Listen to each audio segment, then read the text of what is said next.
రేపు నా చెల్లెలు ఇక్కడికి వస్తోందా? కుటుంబంగా అంతా కలిసి ఈ బర్త్డేని జరుపుకోబోతున్నామా? బంగారి, జైకి పెళ్ళైనప్పుడు వర్షిని పుట్టలేదు, కడుపులోనే ఉంది. జయ ఇంటికి వచ్చిందంటే వర్షిని చాలా సంతోషిస్తుంది కదా. కానీ రవికి అత్తంటే నిజంగా ప్రాణం. బుజ్జితోనే పడుకునేవాడు, బుజ్జినే స్నానం చేయించేది, తను తినిపిస్తేనే వాడు అన్నం తినేవాడు. అత్త అత్త అని అత్తతోనే ఉండేవాడు. మీనా వాణ్ణి పెంచిన దానికంటే జయనే ఎక్కువగా వాణ్ణి పెంచింది. వాడికి కూడా చాలా సర్ప్రైజ్గా ఉంటుంది కదా. దీనికేనమ్మా నేను ఇన్ని రోజులుగా ఎదురు చూసింది. మావయ్య, దొరికేశాం. మనం దీని గురించి అస్సలు ఆలోచించలేదు. ఏంటి బంగారి? ఆయనకి మా అమ్మ తెలుసు కదా, ఆవిడే అత్త అని తెలిస్తే రవి సార్ ఎలా ఒప్పుకుంటారో అర్థం కావట్లేదే. అవును కదా. నేను ఆయనకి నిజం చెప్పడానికి ట్రై చేశాను, కానీ కుదరలేదు. ఇప్పుడు ఏం చేయాలి మావయ్య? ఏదన్నా ఇబ్బంది అయితే? ఉండు బంగారి, ఆలోచిద్దాం.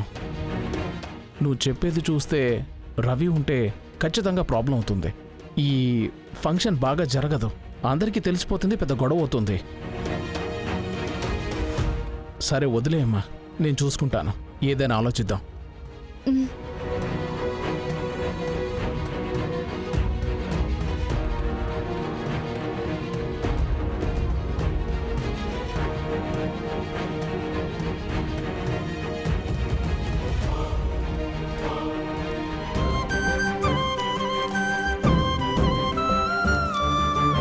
అమ్మా, ఏంటి మణి, చాలా సంతోషంగా ఉన్నట్టున్నావు? అవునమ్మా, అదేంటంటే చెప్పు. అది జైని రావద్దని మీరు మీనమ్మ మొండిగా ఉన్నారు కదా. జైరాంబాబుకి నాకు దాని గురించి చాలా బాధేసిందమ్మా. పర్వాలేదు, ఇప్పుడు ఇద్దరూ ఒప్పుకున్నారు కదా, మనసుకి చాలా హాయిగా ఉందమ్మా. మణి, తను ఈ ఇంటికొస్తోంది కదా, తన మీద ఉన్న కోపం నాకు మీనాకి ఇంకా కొంచెం కూడా తగ్గలేదు. అది ఎప్పటికీ తగ్గదు కూడా. ఎప్పుడు తన భర్త చేసింది తప్పని వాణ్ణి వదిలేసి ఇక్కడికి వస్తుందో అప్పుడే తను నాకు కూతురు. ఒక మంచి విషయం మాట్లాడుకుందాం అనుకున్నాను, అనవసరంగా ఈ విషయం ఎందుకులే. ఏంటమ్మా? మణి, కొద్ది టైంలోనే రవి, బంగారి ఇద్దరు నిజంగా దగ్గరవ్వటానికి నేనొక మంచి పని చేయబోతున్నాను. ఇంకో 4 రోజుల్లో కొత్తగా ఒక బ్రాంచ్ ఓపెన్ చేయబోతున్నాం కదా. అవునమ్మా. ఆ బ్రాంచ్ని రవి, బంగారి ఇద్దరిని చూసుకోమని చెప్పబోతున్నాను. ఆ తర్వాత వాళ్ళిద్దరూ మన ఆఫీస్కి రావాల్సిన పనే ఉండదు. కంప్లీట్గా వాళ్ళిద్దరూ అక్కడే ఉంటారు. ఇంట్లోనూ వర్క్ ప్లేస్లోనూ అన్ని చోట్ల ఇద్దరు కలిసుంటే ఒకరినొకరు అర్థం చేసుకోవడానికి ఒక మంచి ఛాన్స్ దొరుకుతుంది కదా. సరే అమ్మా, నేనొస్తానమ్మా.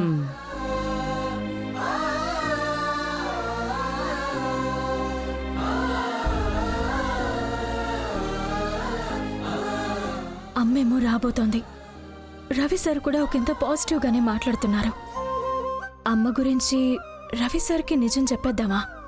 రవి సార్కి తెలిస్తే చాలు, సగం ప్రాబ్లం తీరిపోతుంది.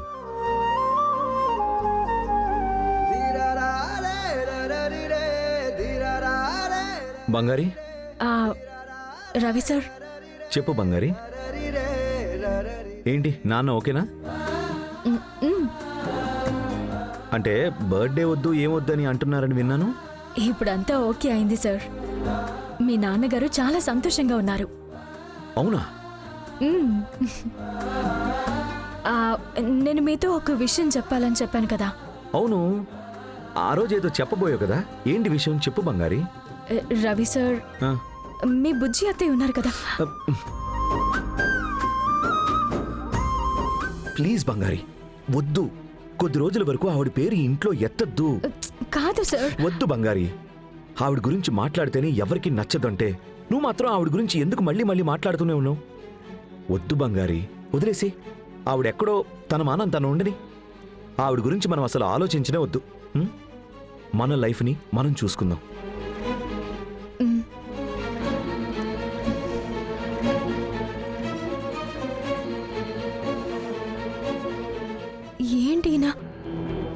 మొదటి నుంచి అమ్మ పేరు ఎత్తితేనే అవాయిడ్ చేస్తున్నారు.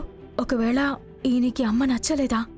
ఈ ఇంట్లో ఉన్న అందరిలాంటి మైండ్ సెట్లోనే రవి సార్ కూడా ఉన్నారా? అలాంటప్పుడు ఈయనకి నిజం తెలిస్తే ఏమవుతుందో ఏంటో. అయ్యో, మనతో బాగా మాట్లాడుతున్నారనుకుని నిజం చెప్తే ఒప్పుకుంటారనుకోవడం తప్పులా ఉంది.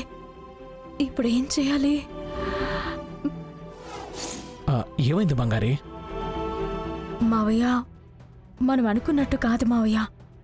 రవి సార్ అమ్మ పేరు ఎత్తితేనే కోపడుతున్నారు.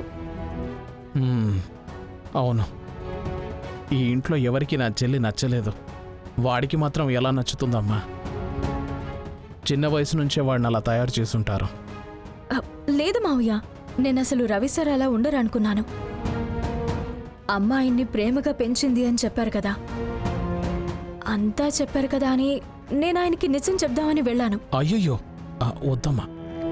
కానీ ఆయన మాట్లాడిన దాన్ని బట్టి నాకు అర్థమైంది ఇది కరెక్ట్ కాదు అని. కానీ బర్త్డేకి అమ్మ వస్తుంది, ఏం చేయాలి? దానికి నేను వేరే ప్లాన్ వేశాను.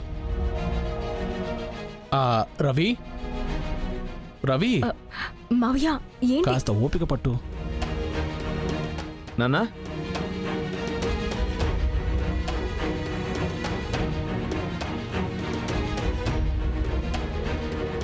నాన్నా, బర్త్డే అరేంజ్మెంట్స్ అంతా ఓకే కదా? అంతా ఓకే నాన్న, ఐఎమ్ సో హ్యాపీ. సరే నాన్న. నాన్న, యాక్చువల్గా మీరు కొంచెం అప్సెట్ అయ్యారు కదా, నాకు అది కొంచెం కష్టంగా అనిపించింది. అందుకే ఈ బర్త్డేని అందరూ షాక్ అయ్యేలాగా చేయబోతున్నాం. ఇంతకు ముందు మన ఇంట్లో ఇలాంటి ఒక బర్త్డే పార్టీ జరగనే కూడదు. రవి, నాకు ఒక చిన్న హెల్ప్ కావాలి. ఏంటన్నా? ఒక ముఖ్యమైన పనుంది. నువ్వు కాకినాడ దాకా వెళ్ళొస్తావా? నాన్న, అదేంటి నాన్న, బర్త్డే పార్టీ ఉంది కదా? ఉంది, కానీ ఇది కొంచెం ముఖ్యమైన బిజినెస్ డీల్. అమ్మ ప్లాన్ చేసింది. దీనికి నువ్వన్నా వెళ్ళాలి, లేదు నేనన్నా వెళ్ళాలి. ఆ ఇద్దరిలో ఎవరో ఒకరు వెళ్ళలేదు అంటే ఆ డీల్ని క్లోజ్ చేయడం చాలా కష్టం నాన్న. సో మనం ఫీల్ అవుతామని అమ్మ మనకి దాని గురించి అసలు చెప్పడం లేదు. నిజమే నాన్న, ఎంతగా బిజినెస్ అయినా ఈ బర్త్డే పార్టీ చాలా ఏళ్ల తర్వాత సెలబ్రేట్ చేసుకుంటున్నాం కదా, మనం అందరం ఇక్కడ ఉండాలి కదా నాన్న. కరెక్టే నాన్న, కానీ బిజినెస్లో ఫస్ట్ రూల్ ఏది జరిగినా జరగకపోయినా మనం బిజినెస్కి ఫస్ట్ ప్రయారిటీ ఇవ్వాలి. ఇప్పుడు నువ్వు వెళ్ళలేదు అంటే నేనే వెళ్లాల్సి ఉంటుంది. పైగా అమ్మ అరేంజ్మెంట్స్ చాలా గ్రాండ్గా చేస్తుంది. అదే నాన్న ఆలోచిస్తున్నా.